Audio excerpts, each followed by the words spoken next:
Times ಮೀಡಿಯಾಗೆ ಸ್ವಾಗತ. ನಾನು ವೈಷ್ಣವಿ. ಜಪಾನಿನ ಇಂಜಿನಿಯರ್ಗಳು ಮಿರೆ ನಿಂಗೆನ್ ಸೆಂಟಾಕು ಅಥವಾ human washing machine of the future ಅಂದ್ರೆ ವಾಷಿಂಗ್ ಮಷಿನ್ ಅನ್ನು ಅನಾವರಣಗೊಳಿಸಿದ್ದಾರೆ.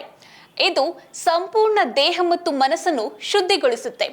ಅದಕ್ಕಾಗಿಯೇ ಇದು ಎಐ ಮತ್ತು ಹೈಟೆಕ್ ವಾಟರ್ ಜೆಟ್ಗಳನ್ನು ಸಂಯೋಜಿಸುವ ಫ್ಯೂಚರಿಸ್ಟಿಕ್ ಸಾಧನವಾಗಿದೆ. ಜಪಾನಿನ shower head maker science company ಮುಂದಿನ ವರ್ಷದ ಆರಂಭದಲ್ಲಿ ಈ ದೈತ್ಯ ಮಾನವನನ್ನು ತೊಳೆಯುವ ಯಂತ್ರವನ್ನು ಹೊರತರುತ್ತಿದೆ. ಈ ಯಂತ್ರದ ಸಹಾಯದಿಂದ ಬಟ್ಟೆಯಂತೆ ಮನುಷ್ಯರನ್ನು ಕೂಡ ಬೇಗನೆ ಸ್ವಚ್ಛಗೊಳಿಸಬಹುದು.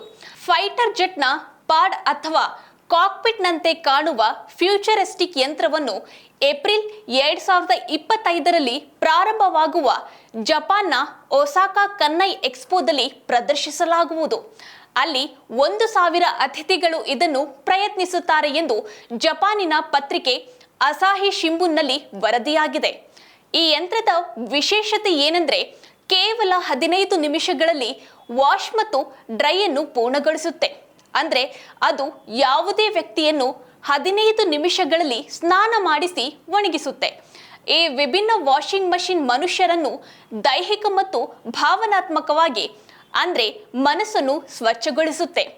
ಅಗತ್ಯಗಳಿಗೆ ನಿಖರವಾಗಿ ಹೊಂದಿಕೊಳ್ಳಲು ಕೃತಕ ಬುದ್ಧಿಮತ್ತೆ ಮತ್ತು ಅಲ್ಮಾಸಾನಿಕ್ ತಂತ್ರಜ್ಞಾನವನ್ನು ಇದು ಹೊಂದಿದೆ. ಜಪಾನಿನ ಸುದ್ದಿವಾಹಿನಿ ದಿ ಅಸಾಹಿ ಶಿಂಬುನ್ ಪ್ರಕಾರ ಯಂತ್ರವು 1970ರ ಜಪಾನ್ ವರ್ಲ್ಡ್ ಎಕ್ಸ್ಪೋಸಿಷನ್ ನಲ್ಲಿ ಪ್ರದರ್ಶಿಸಲಾದ ಇದೇ ರೀತಿಯ ಸಾಧನದಿಂದ ಪ್ರೇರಿತವಾಗಿದೆ.